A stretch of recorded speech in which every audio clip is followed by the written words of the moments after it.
Master minds commerce చదవాలనుకునే 10th inter విద్యార్థుల తొలి ఎంపిక. నమస్తే, వెల్కమ్ టు సుమన్ టీవీ. నేను మీ Sai Bhairi. IPL 2026 match number 47 Mumbai versus LSG మధ్య జరగబోతుంది ముంబై వేదికగా.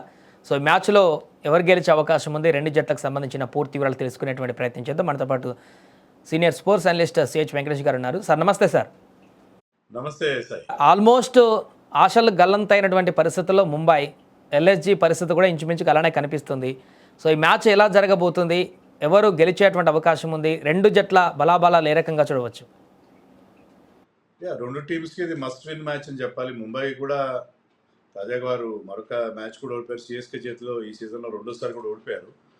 సో ఇక్కడి నుంచి వాళ్ళు ప్రతి మ్యాచ్ గెలిస్తేనే థియరాటికల్ ఛాన్స్ ఉంటుంది వాళ్ళకి ఇంకా గెలవడానికి.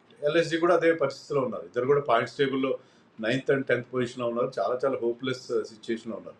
ఏంటంటే నెక్స్ట్ సీజన్కి ఇంకా ఎలా బిల్డప్ చేసుకోవాలి, ఇప్పటికైనా ఏదైనా అవకాశం ఉందా, ఏదో సమ్ మిరకల్ జరిగి ప్లే ఆఫ్స్ బర్త్ దొరుకుతుందా అనే ఉద్దేశంతో వాళ్ళు ముందుకెళ్లాల్సి ఉంటుంది. డెఫినెట్లీ రెండు టీమ్స్ పరిస్థితి మాత్రం ఏమాత్రం ఆశాజనకంగా మనకు కనబడలేదు. ముంబై బ్యాటింగ్ ఆర్డర్ చూస్తే ఎందుకంత భీకరమైనటువంటి లైనప్ కనిపిస్తుంది ఆన్ పేపర్లో? ఎవరు ఈ సీజన్లో రాణించలేకపోతున్నారు? ఎక్కడ వైఫల్యం కనబడుతుంది? ముఖ్యంగా వరల్డ్ కప్ హీరోస్ సరిగ్గా ఆడట్లేదు సాయి. ఇప్పుడు కెప్టెన్ హార్దిక్ పాండ్యా బౌలింగ్లో కానీ బ్యాటింగ్లో కానీ రిపీటెడ్గా ఫెయిల్ అవుతున్నాడు. సూర్యకుమార్ యాదవ్ అయితే is having a nightmare, పీడకల్లాగా ఉంది అతనికి టోర్నమెంట్. లాస్ట్ సీజన్లో అతను MVP అవార్డు గెలుచుకున్నాడు, మోస్ట్ వాల్యుబుల్ ప్లేయర్. అలాగే తిలక్ వర్మ ఒక సెంచరీ మినహా అతను కూడా పెద్దగా చేసింది ఏం లేదు. బుమ్రా కూడా మొత్తం ఇంతవరకు ఆడిన అన్ని మ్యాచ్లో కలిపి 3 వికెట్లు మాత్రం వచ్చినాయి. So world cup heroes failure వాళ్ళు బాగా హర్ట్ చేసింది. ఎందుకంటే వాళ్ళందరూ కూడా గ్రేట్ ప్లేయర్స్. ఈ ప్రతి ఒక్కరు కూడా ఒంటి చేతితో మ్యాచ్ గెలిపించి పెట్టగల సత్తా ఉన్న ప్లేయర్స్. వాళ్ళు ఫెయిల్యూర్, ఎందుకంటే ఇండియన్ కోర్ చాలా స్ట్రాంగ్ వీళ్ళు. అలాగే రోహిత్ శర్మ ఇంజరీ, ఇవన్నీ ఆల్ థింగ్స్ పుట్ టుగెదర్ వాళ్ళని ఇబ్బంది పెట్టినాయి. ఈవెన్ ఫారిన్ ప్లేయర్స్ కూడా ట్రెంట్ బోల్ట్ లాంటి వాళ్ళు ఎవరు పెద్దగా పర్ఫామ్ చేయకపోవడం వాళ్ళని ఇబ్బంది పెట్టి. సో ది టోటల్ ఫెయిల్యూర్ అటు బౌలింగ్లో బ్యాటింగ్లో చాలా దారుణంగా ఫెయిల్ అవుతుంది. ముఖ్యంగా బౌలింగ్లో అయితే మరింత ఎక్కువ లోపాలు కనిపిస్తుంది. వాళ్ళ బౌలింగ్ చాలా most probably the weakest bowling attack in the entire tournament ఏదంటే మనం ముంబై పేరు చెప్పాలి. సో రెండు జట్లను కంపేర్ చేస్తే బ్యాటింగ్ ఆర్డర్లో ఏది కొంత స్ట్రాంగ్గా ఉందన్నట్టుగా చెప్పుకోవచ్చు. ఇప్పుడు ఎల్ఎస్జియా ముంబైయా ఆడుతున్నటువంటి సిచ్యువేషన్ బట్టి చూస్తే? యాక్చువల్గా అయితే రెండు టీమ్స్ స్ట్రాంగ్గా లేవు.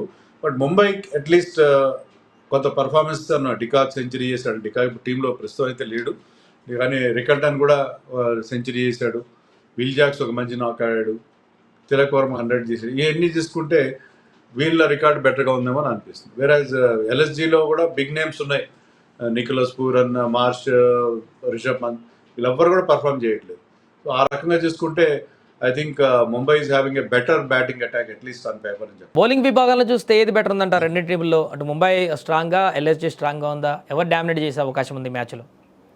LSG is much stronger in bowling. వాళ్ళకి ఏదైనా పాజిటివ్ ఆస్పెక్ట్ ఉందో ఈ సీజన్లో అంటే దట్ ఈస్ దర్ బ్యాటింగ్. ఎందుకంటే Prince Yadav he's been outstanding throughout the season. అలాగే మొహసిన్ ఖాన్ లేట్గా ఎంట్రీ ఇచ్చాడు ఇంజరీ వల్ల, కానీ అతను ఆడిన ప్రతి మ్యాచ్లో కూడా క్రియేటింగ్ ఇంపాక్ట్.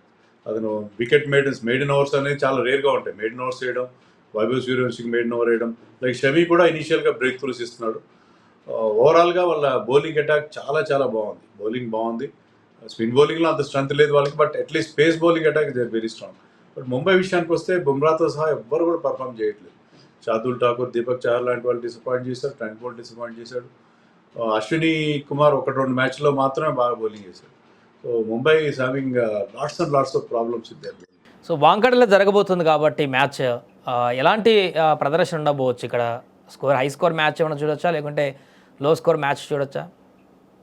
వాంకడేలో జనరల్గా మనకి హై స్కోరింగ్ మ్యాచెస్ చూస్తాం. బౌలర్స్ కూడా it have something, particularly fast బౌలర్స్కి extra bounce and red soil వాళ్ళు ఎంజాయ్ చేస్తారు. సో హై స్కోరింగ్ ఉండే అవకాశం ఉంది. బట్ ఎవరు బౌలింగ్ బాగుంటే వాళ్ళు గెలిచే అవకాశం ఉంది. హై స్కోరింగ్ మ్యాచ్ ఉన్నప్పుడు అవతల టీంని ఎవరు కట్టడి చేయగలుగుతారో వాళ్ళకి విజయ అవకాశాలు ఎక్కువగా ఉండే పరిస్థితి కనిపిస్తుంది.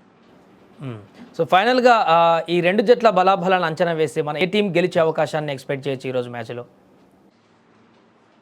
నన్ను అడిగితే ఏంటంటే ముంబైకి బ్యాటింగ్లో ప్రాబ్లమ్స్ ఉన్నాయి, ఎల్ఎస్జీ కూడా సీరియస్ ప్రాబ్లమ్స్ ఉన్నాయి. బౌలింగ్లో at least LSG is better. Mumbai is having a very very ordinary bowling attack. ఆ నేపథ్యంలో చూస్తే నాకు ఎల్ఎస్జికి విజయ అవకాశాలు ఉంటాయేమో అని అనిపిస్తుంది. కానీ ఒక మంచి ఫ్లాట్ పిచ్ కనుక ఇచ్చారనుకోండి, దాని మీద ముంబై మొదట బ్యాటింగ్ చేసి ఒక 220, 230 కనుక బోర్డు మీద పెడితే వాళ్ళకి విజయ అవకాశాలు ఉండే అవకాశం ఉంది. లేదు, if there is something for the bowlers, ఎందుకంటే మనం చెప్పుకున్నట్టుగా అక్కడ fast bowlers they will enjoy the bounce. ఆ వికెట్ మీద బౌన్స్ ఉంటుంది ముంబై వికెట్ మీద ఎప్పుడు కూడా ఎక్స్ట్రా బౌన్స్ అనేది ఫాస్ట్ బౌలర్స్కి ఉంటుంది, కొంత సీమ్ మూవ్మెంట్ కూడా ఉంటుంది. అది ఎల్ఎస్జీ వాళ్ళు ఎంజాయ్ చేసే అవకాశం ఉంది కాబట్టి I think LSG will have better chance అని అనిపిస్తుంది. వాళ్ళ బౌలింగ్ వాళ్ళకి ఇన్ని ప్రాబ్లమ్స్ ఉండి కూడా ఆ టీంలో పాయింట్స్ టేబుల్లో లాస్ట్ ఉండి కూడా వాళ్ళ బౌలింగ్ మాత్రం చాలా బాగుంది. ప్రిన్స్ యాదవ్, మొసిన్ ఖాన్ అండ్ షమీ లాంటి బౌలర్స్ చాలా బాగా బౌలింగ్ చేస్తున్నారు. వాళ్ళకి ఇంకా కూడా బౌలింగ్ రిజర్వ్స్ బౌలర్ ఉన్నాయి. ఆండ్రిక్ నోకియా లాంటి బౌలర్ని వాళ్ళు ఒకసారి మ్యాచ్ కూడా ఆడించలేదు. మయాంక్ యాదవ్ కూడా ఫుల్గా ఫిట్గా ఉన్నాడు. ఒక మ్యాచ్ ఆడించారు. అతను ఎంత ఎక్స్ట్రా పేస్ ఉందో అతని దగ్గర 150 క్లిక్స్ వేయగల బౌలర్ అతను ఉన్నాడు కాబట్టి I think LSG is looking better అని నేను అనుకుంటున్నాను. ఎందుకంటే ముంబై ఈ సీజన్లో చూస్తే వాళ్ళు హోమ్ గ్రౌండ్లో కూడా వరుసగా మ్యాచ్లు ఓడిపోతున్నారు. హోమ్ అడ్వాంటేజ్ కూడా కనపట్లేదు. అందుకని LSG is having better chances of winning this match అని నాకు అనిపిస్తుంది. Right sir, thank you so much. అదే 47వ మ్యాచ్లో ముంబై వర్సెస్ ఎల్ఎస్జీ మ్యాచ్ జరగబోతుంది ఈరోజు. సో ఈ మ్యాచ్లో ఎవరు గెలిచినా ఎవరు ఓడినా కూడా ఒక రిజల్ట్ అయితే వచ్చే అవకాశం ఉంది. ఓడిపోతే ఖచ్చితంగా ఎలిమినేషన్ అయ్యేటువంటి పరిస్థితికి చాలా క్లోజ్లో ఉన్నట్టే కనిపిస్తుంది. ముంబై అయితే ఆల్మోస్ట్ ఎలిమినేట్ అయినట్టే కనిపిస్తుంది మ్యాచ్లో ఓడిపోతే. ఎల్ఎస్జీ ఓడిపోతే మాత్రం అది కూడా 99% ఓడిపోయినట్టే కనిపెడుతుంది. కాబట్టి ఈ డూ ఆర్ డై ఫైట్లో ఎవరు విజయం సాధిస్తారనేది వేచి చూడాలి.